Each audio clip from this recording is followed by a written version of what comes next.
अस्सलामु अलैकुम वरहमतुल्लाहि वबरकातुहू। ये पीर गरस है, पीर गरस है इसकी ये इमारत है पुरानी, और ये हुज़ूर सल्लल्लाहु अलैहि वसल्लम की तरफ मंसूब की हुई दो तीन चार बातें लिखी हुई हैं। तो चलो देखते हैं जी पीर गरस की तरफ। ये पुरानी इमारत है, अंदर जितनी भी है पुरानी इमारत है ये वाली, और ये बाहर नई है, तुर्कों की बनी हुई है।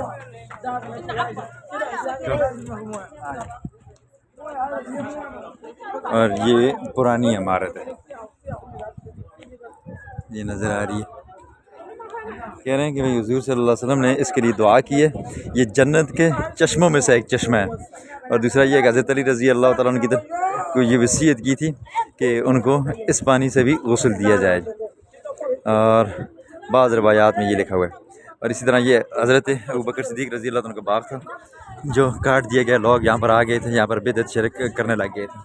इसके पानी के बारे में आता है कि भाई हुज़ूर ने दुआ की थी और अल्लाह ने इसमें शिफा रखी हुई है जी। तो जो लोग यहाँ से पानी भरते हैं पीते हैं जी, ठीक है। चलो मैं भी अभी पानी भरता हूँ और पीता हूँ। अल्लाह आपको भी लेकर आए जी, अल्लाह हमें भी बार बार लेकर आए जी। ये सारी तारीख है जी।